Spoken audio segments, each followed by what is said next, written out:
Good morning, it's your boy Calabasas Jones. You know what time it is? Episode 3 of Miss Marvel, appropriately titled Destined. Let's jump right in.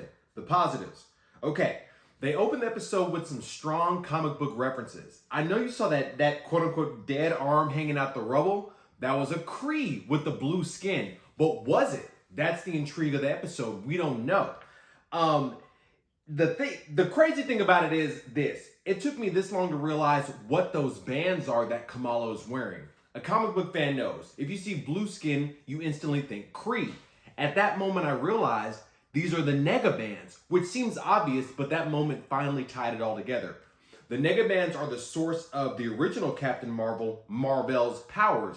They were made by the Kree and given to him. That's how he became Captain Marvel. That's how he became so OP. When I saw the blue skin, the bands, and obviously thought about Kamala, I'm like, yo, these are the Nega-Bands, which means she's on her way to becoming very OP. Another thing about that scene, blue skin automatically means Kree, but also in Hindu mythology, blue skin it's associated with the gods. They actually have a variety of different skin colors, but blue is very common. So they tie in the Kree element and the Hindu mythology element. So there's a lot going on here.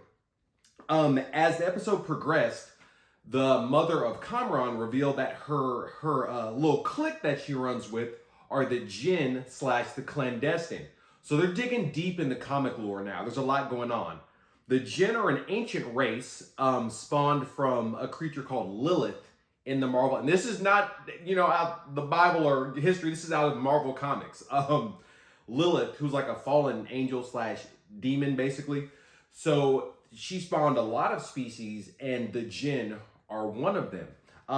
They existed in the Marvel Universe for a long time, including in Asgard, which gives credence to the joke that Kamala made in episode 1. She's like, am I Asgardian? That was a little reference there. They actually died completely due to a lack of resistance to cold temperature, but there you go. So they brought the Jinn in.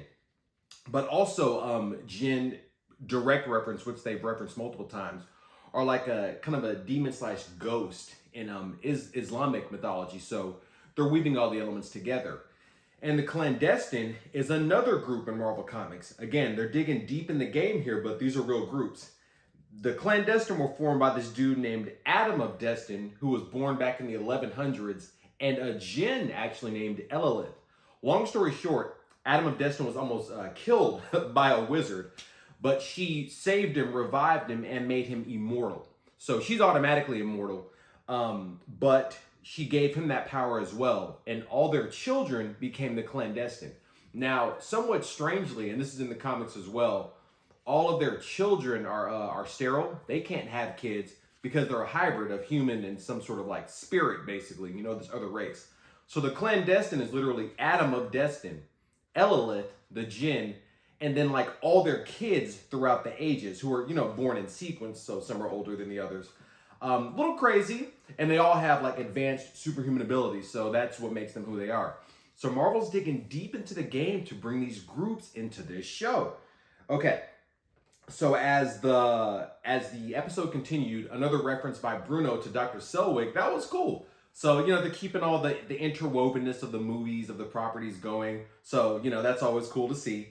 When they finally started talking about traveling between dimensions, I felt a little bad for my boy Bruno, because Kamala's like, yo, I need you to get on this. You need to call Doctor Strange, okay? Stephen Strange. Because when you start talking about, going between dimensions, I know my man Bruno's in there whipping up the machines, he's doing it big, but that's a tall order. So you might need some help. But that being said, one of the powers of the Nega-Bands, which I'm telling you right now, Kamala's going to get the second one and become like, the full-fledged Miss Marvel. One of the powers is to travel between dimensions. And the mother of Kamran, she kind of mentioned that, but no, that's legit one of the things they can do. So we'll see how they're going to try and make this happen, because there are a couple ways. They should just call Doctor Strange, but we'll see how they get it done. Damage Control, that's the little pseudo police agency that's chasing Kamala around. That's another group in Marvel Comics. They are officially in the comics the group that like repairs / cleans up all the damage caused by superhuman fights in the Marvel Universe, which most often take place in New York. That's where most of the superheroes are. So that's their actual role. Here they've taken on kind of like a shield persona with like, knowing about superhumans and chasing them down. But that's another group that's taken from the comics. Very cool. And lastly, but definitely not least, as the episode progressed, they had my man Bruno in the t-shirts, and I was like, yo, has this man been hitting the weights? Because he was looking a little thin in episodes 1 and 2, but I'm always a fan of anybody getting swole. So Bruno, I see you out here, man. Keep hitting it, keep getting swole. Room for improvement. Not too much, actually, not too much. The show is continuing a lot of momentum. It's got a lot of great elements going on. And in fact, it's the reverse. The show is doing a lot of things very well. The main thing is digging into the comic mythology with things that even like avid comic book readers might not even know. Very cool. And they started this with, famously, Guardians of the Galaxy, who are, comic book readers will kind of have to know, more about comics to even know who this group is. Star-Lord, Groot, Drax, Gamora, Mantis, Rocket, and so on. So that's where it kind of got started. But this is taking it to a whole different level. Jin, Clandestine, this is some deep in the game type stuff. So for really going deeper into the comics, this is a reverse of Room for Improvement. This is some really good work. So the rating, after all that, what does this get? This episode gets a 5 out of 5. It gets a 5 out of 5. The story, it's continuing the momentum, but they've really done a lot of great work with bringing in comic book elements that, it shows that they're doing research. So if they care, you care. That's great. They're sneaking in life lessons. When Kamala's brother was talking to their father before, he's about to get married, that was a really heartfelt moment, giving them that life game. That was cool. So yeah, an easy 5 out of 5. They're bringing in comic book elements deep out of the game. So you gotta take your hat off to that. Interestingly, I'm also looking forward to what they're building up to Kamala getting that second Nega-Band. That's gonna happen. Probably maybe when she goes to Karachi to visit her great aunt. We'll see. But the show is definitely building up to her being the holder, the keeper of both Nega-Bands. And when that happens, it's a wrap. She's already pretty strong. She can't really use her powers, completely. But the situation she's able to get herself out of, including that fight versus 5 of the Clandestine, she's got some strength, and you can see her powers have a lot of potential, as I actually referenced in my episode 1 review of this series. But it's once she gets that second band, it's over. So I don't know if they're building her up to be maybe Captain Marvel. That's kind of high. That's a high tier. Thor, obviously the Hulk, way up there. But she's gonna be someone that you can't really mess around with once she gets that second band. Mark my words.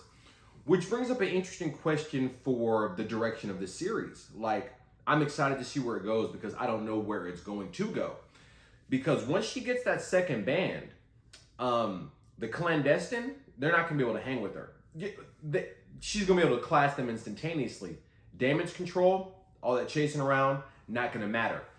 And now that they've revealed themselves, the Clandestine, to be, kind of like a frenemy, enemy basically, she's not going to help them get back to their dimension, open the portal for them. So they're going to introduce another element for the plot, that she's going to have to tackle, or we're going to see what she's going to have to figure out, because at the point of getting that second band, all her quote unquote obstacles right now, they're not going to be obstacles anymore.